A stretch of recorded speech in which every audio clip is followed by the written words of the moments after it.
There was a girl who was very pretty and charming.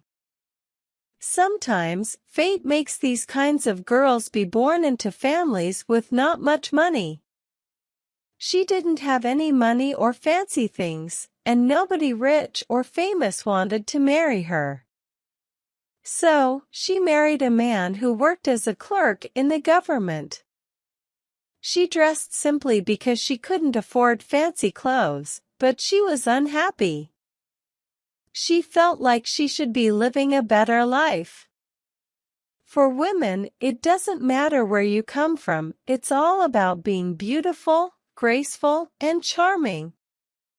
These qualities can make even poor women just as important as rich ladies. Mathilde was always unhappy because she believed she was meant to have all the nice things in life. She didn't like her small, plain house, the old furniture, or the curtains. Other women wouldn't even notice these things, but they bothered her a lot. She even felt envious of the girl from Brittany who helped with the housework. Mathilde's imagination ran wild with dreams of luxurious palaces, fancy parties, and being admired by everyone. When she had dinner with her husband at their simple table, she couldn't help but think of elegant dinners, beautiful dishes, and charming conversations with important people. She had no fancy clothes or jewelry, and that's all she wanted. She wanted to make people admire her, envy her, and think she was charming. Mathilde had a friend from school who was rich, but she stopped visiting her because it made her feel sad. However, one evening, her husband came home excited and gave her an invitation card. He said, "Look, this is for you."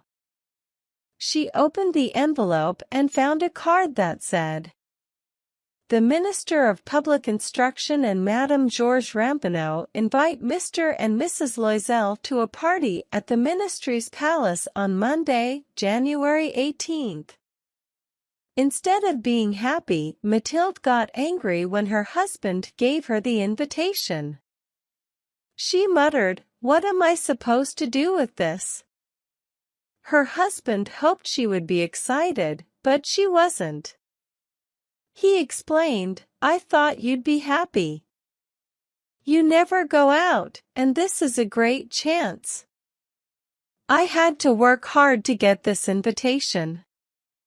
Everyone wants to go, and they're not inviting many clerks.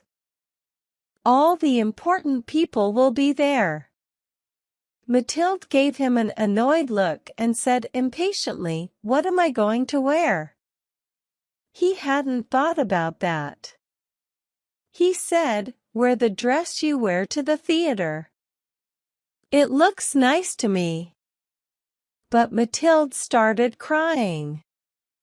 2 big tears rolled down her cheeks. "What's wrong? Why are you crying?" he asked. She wiped her tears away and said calmly, "Nothing. It's just that I don't have a dress, so I can't go to the party. Give your invitation to a colleague whose wife has better clothes." Her husband was really upset. He said, "Come on, Mathilde. How much would it cost for a simple dress that you could wear on other occasions?" She thought for a moment, calculating and trying to figure out how much she could ask for without making him say no. "I'm not sure, but I think I could manage with 400 francs, she said hesitantly. He turned a bit pale because he was saving that exact amount to buy a gun and go hunting with his friends in the summer. They liked hunting birds on Sundays in Nanterre. But he agreed and said, "Okay, I'll give you 400 francs. Try to get a pretty dress." As the day of the party approached, Madame Loisel seemed sad, worried, and anxious. Her dress was ready, but she wasn't happy. One evening, her husband noticed and asked, "What's wrong? You've been acting strange for the last 3 days." She said, "It bothers me that I don't have any jewelry or ornaments to wear. I'll look very poor. I almost don't want to go." Her husband suggested, "You could wear real flowers. They're fashionable right now. You can get 2 or 3 beautiful roses for 10 francs. But she wasn't convinced. She said, "No, it's more embarrassing to look poor among rich women." Her husband exclaimed, "You're being silly. Go ask your friend, Madame Forestier, if you can borrow some jewelry. You're close enough to her for that." She got really happy and said, "You're right. I didn't think of that." The next day, she visited her friend and explained her problem. Madame Forestier went to her closet, got a big jewelry box, brought it back, opened it, and told Madame Loisel, "Pick whatever you like." First, she saw some bracelets, then a pearl necklace, and a beautiful gold cross from Venice with precious stones. She tried them on in front of the mirror but couldn't decide what to wear. She kept asking for more. "Do you have anything else?" she inquired. Madame Forestier then found a stunning diamond necklace in a black satin box. Madame Loisel's heart raced with desire. She put it around her neck, outside her high-necked dress, and felt overjoyed when she looked at herself in the mirror. With doubt in her voice, she asked, "Can I borrow just this, please?" Madame Forestier agreed, and they embraced. Madame Loisel kissed her friend with passion and left with her treasure. The night of the party came. Madame Loisel was a huge success. She was the prettiest woman there, elegant, graceful, smiling, and incredibly happy. All the men looked at her, asked her name, and wanted to meet her. Even the people from the government noticed her. She danced with joy and passion, lost in pleasure, forgetting everything in her happiness. She basked in the attention, admiration, and desires of those around her. This triumph was something every woman's heart finds incredibly sweet. She left the party around 4 in the morning. Her husband had been asleep since midnight in a small empty room with 3 other men whose wives were enjoying the party. He put her in a simple coat, which looked plain compared to her fancy party dress. She felt this and wanted to leave quickly so that the other women, wearing expensive fur coats, wouldn't notice her. Loisel tried to stop her, saying, "Wait a moment. It's cold outside. I'll call a taxi." But she didn't listen and hurried down the stairs. When they got to the street, they couldn't find a taxi and started looking for one, shouting after the drivers in the distance. They went towards the Seine River, feeling very cold and desperate. Finally, they found one of those old nighttime taxis that only come out in Paris after dark, as if they were ashamed to show their worn-out appearance during the day. The taxi took them back to their apartment on Rue de Martyrs. They climbed the stairs sadly. It was all over for her. As for him, he knew he had to be at the ministry by 10 in the morning. She took off her coat in front of the mirror to admire herself one last time. But then she cried out. The necklace from Madame Forestier was gone. Her husband, already half undressed, asked, "What's wrong with you?" She turned to him in distress. "I've lost Madame Forestier's necklace," she cried. He stood up, shocked. "What? How? That can't be." They searched her dress, coat, and pockets, but it was nowhere to be found. "Are you sure you had it when you left the party?" he asked. "Yes, I felt it in the entrance hall of the minister's house." "But if you dropped it in the street, we would have heard it fall." "It must be in the taxi." "Yes, probably." "Did you note the taxi's number?" "No, and you? Did you see it?" "No." They looked at each other, stunned. Finally, Loisel got dressed. "I'll walk back along the entire route to see if I can find it," he said. He left, and she sat on a chair in her party dress, too exhausted to go to bed, feeling hopeless, without any warmth, and with a blank mind. Her husband returned around 7 o'clock. He hadn't found anything. He went to the police, newspapers, and taxi companies, hoping to find any clue.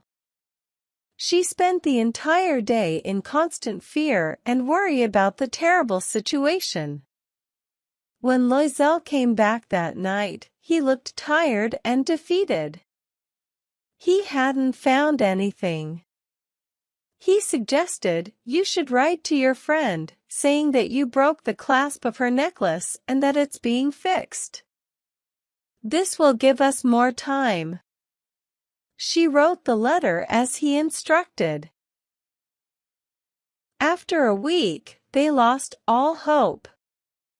Loisel, who had aged significantly, said, "We need to figure out how to replace that necklace."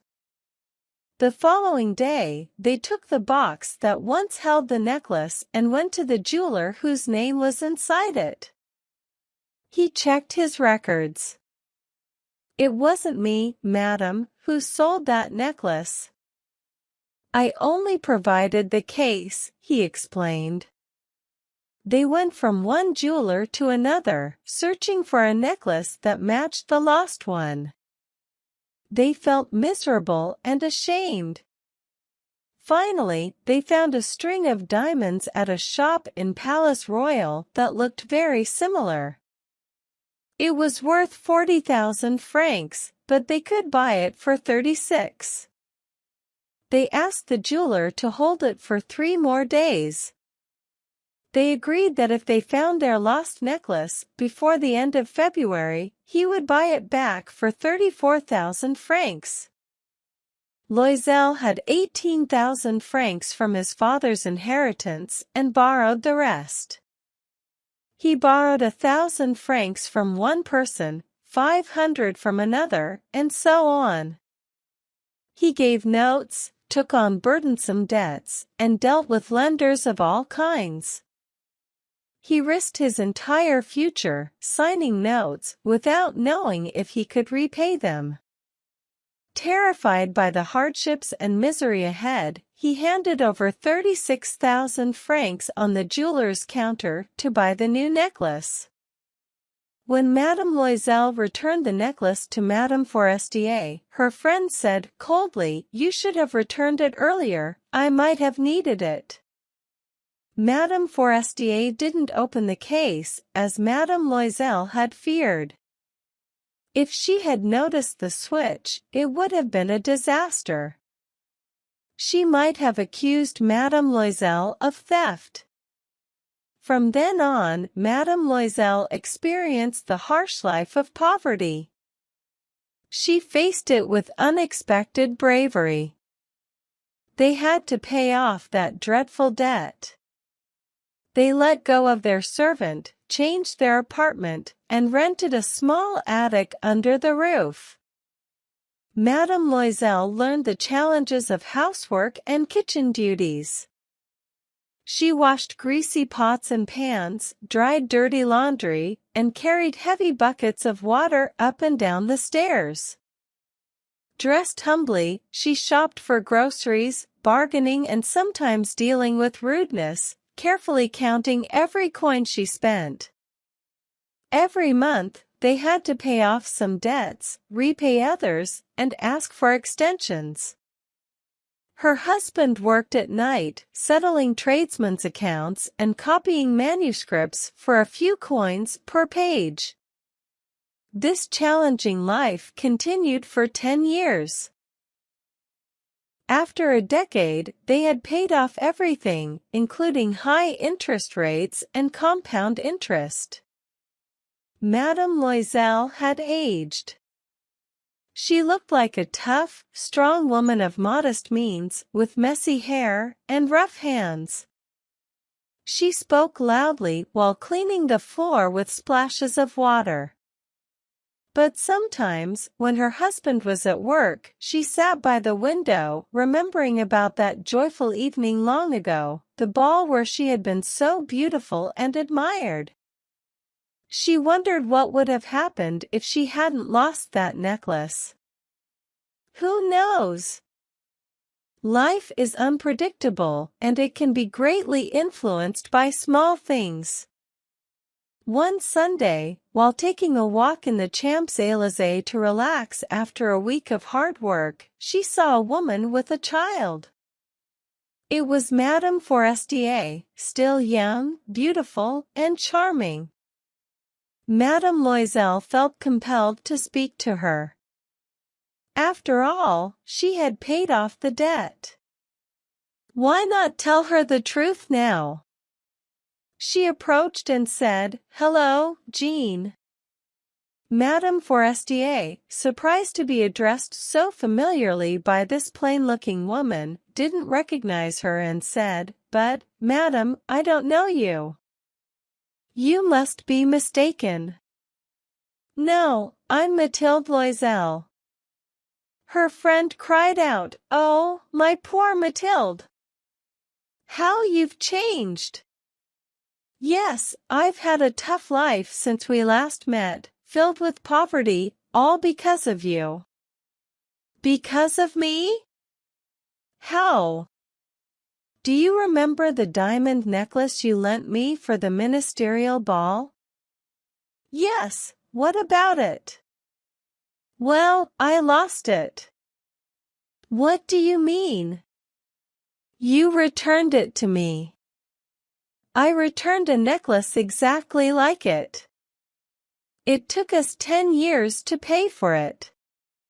You can imagine how difficult it was for us, especially when we had nothing. But it's finally over, and I'm very relieved." Madame Forestier stopped in her tracks. "You're saying you bought a diamond necklace to replace mine?" "Yes." "You never noticed." They looked very similar. And she smiled, a proud and innocent smile at once.